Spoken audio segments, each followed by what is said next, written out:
Not So Average Builder is brought to you by these great retailers. There'll be promo codes in the description below.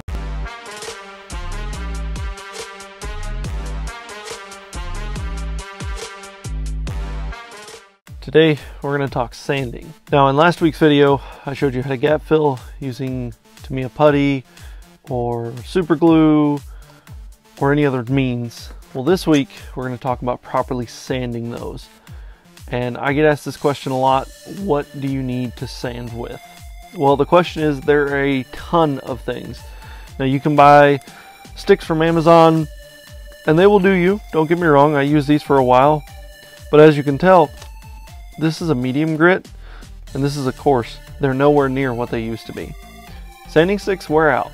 They're going to, it's just a part of it. The more you use them, the more they're going to wear out. Now, as far as like the different ones, you've got sticks, you've got pads, you've got sponges, and all of these are going to work in unison with each other to allow you to get the job done properly. If you are familiar with woodworking at all or any type of finishing, whenever you're sanding something, you jump grits. You need to. And what this, so there's 320 grit or grains of abrasive material per square inch or per square millimeter. I think it's per square millimeter. So this is very coarse. I don't know, I think it might be inch, I don't know. Say you're messing with it and your knife, right? So you're trimming stuff off, you're getting rid of seam lines, and you scratched it. Now, when you do this, you're putting scratches in your kit. If you were to paint this right now, you're going to see this. And also with your mold lines, sometimes you can get a little overzealous with the back of your knife and oh, you gouged it. Not a big deal. That's where your sanding comes into play. Now if I was to go with an 8000, it's not going to do anything because this is a finishing pad. So you've got your finishing pads, and you've got your cut pads or cut sticks. So for this one, because it's not too bad, I wouldn't start with a 320. A 400 is still going to be kind of, this is kind of an older one, so it's not exactly at 420 or 400. But whenever you're using a coarse grit like this, never ever apply pressure.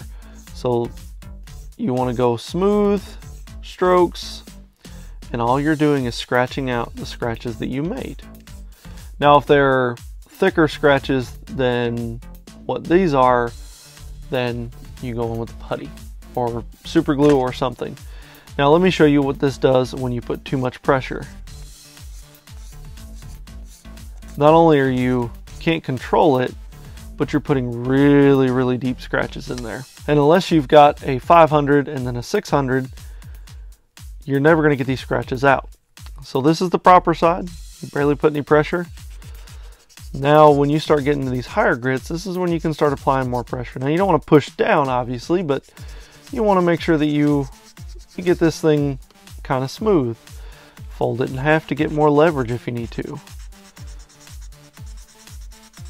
600 is kind of a smoother grit.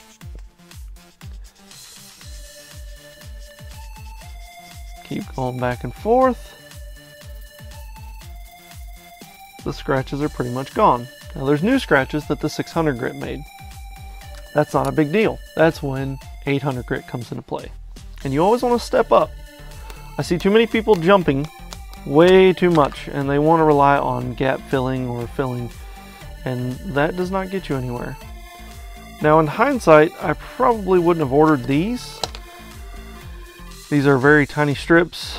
They're non-adhesive backed, so it doesn't really do me any good. But you can take like your sanding sponge, which I wouldn't recommend something like that because it is a difficult thing. But you can fold this in half and go through. And what this does is this gets rid of the sanding scratches that the 600 left and puts in new ones that are 800 grit.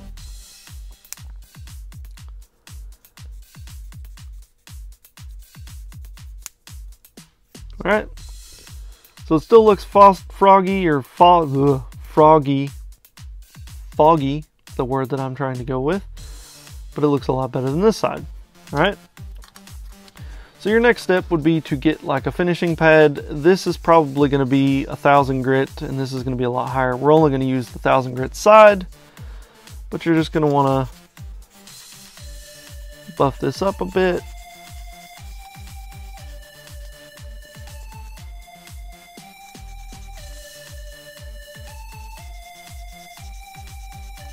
Now sponges like this can be dangerous. Because they do give, you can end up rounding off a corner because it's constantly pushing up against it. Whereas a flat edge, like a hard file or a hard piece, will hold up a lot better. Now you also have to take into consideration too, you've got these vents here. These are molded in pieces that are kind of shallow.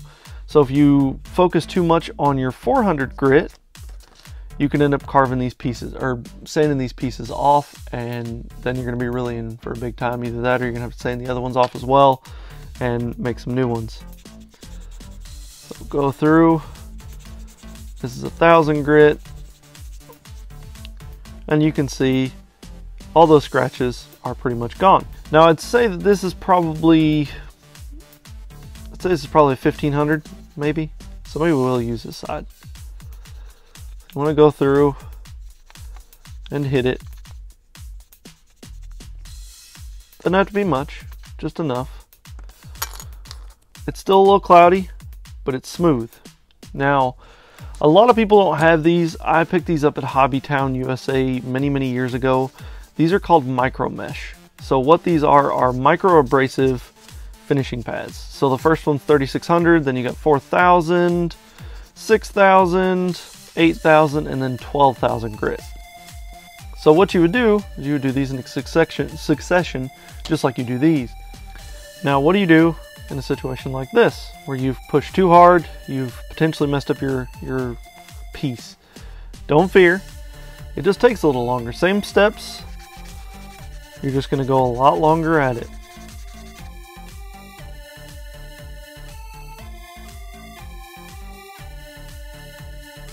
And just like that, you've got a shiny, glossy surface on both sides. So remember, if you push too hard with your coarse grit stuff, you can make it look good depending on how hard you've pushed. Now, if you push really hard, then obviously you're going to have to go into the gap filling stage, which isn't difficult, but it's definitely something that you want to have in your arsenal. But you can get it smooth again. And once you get a top coat on this, you'd never even know that there was like any white lines there. So if you're not going to paint your kit, be extra careful that you don't scratch your stuff. You can sand it out and you can make it look good, but it still may have some residual marks, that because this plastic is really fragile. So if you break this at any point, where the tear line is going to be is a stress point, and it's going to be a very obvious white line or lighter color line than the rest of the part. So make sure you just take your time on that. Now let's talk about sanding sponges in general.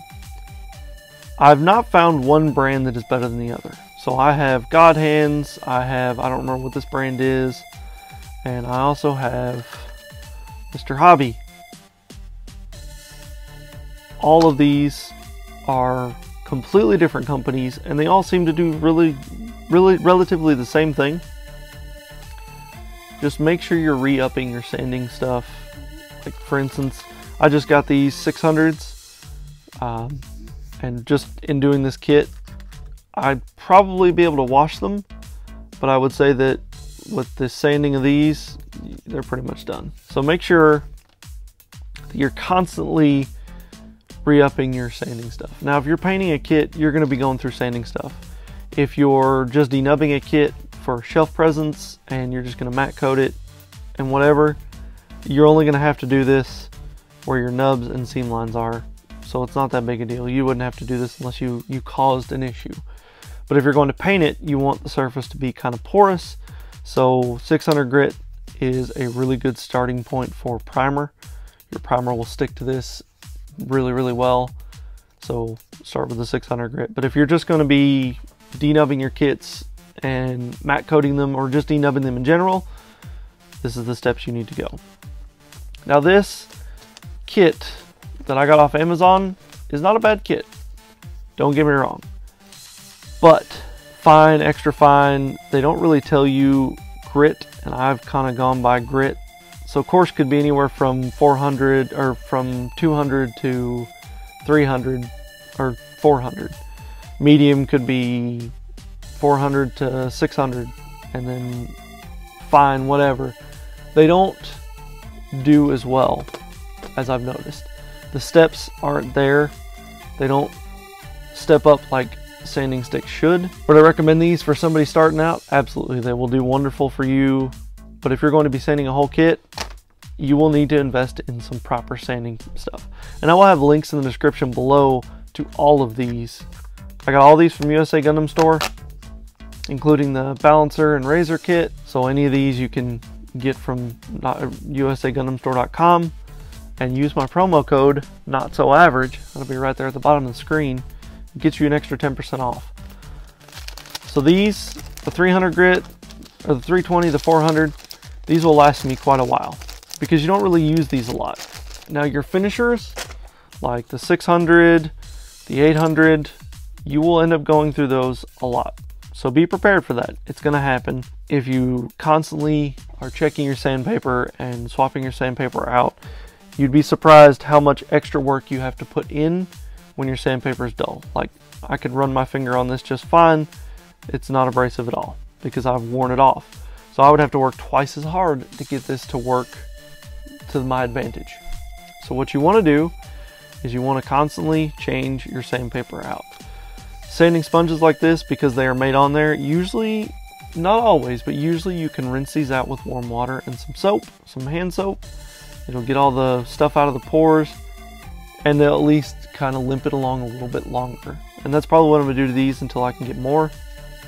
But that is just stuff that you will learn in your arsenal of hobby antics. If you have any questions about the sanding process, don't hesitate to drop a comment down below. If you want to get a more one-on-one feel, shoot me an email at notsoaveragebuilder@gmail.com. I will answer all your questions. There are a ton of different things out there, and you don't have to go through USA Gundam Store.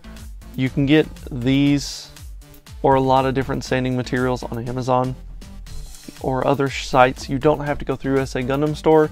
I'm just plugging them because A, they're my sponsor, and B, because they're the most awesome people on the planet, and because you get a 10% discount by using my promo code. So it's a win-win for everybody. I get nothing from that except for Adam's feedback on how well my promo code is doing, on how well I'm helping people find the site that haven't found the site before. But that is all I've got, guys. Remember, don't just be an average builder. Be a not so average one. Bye.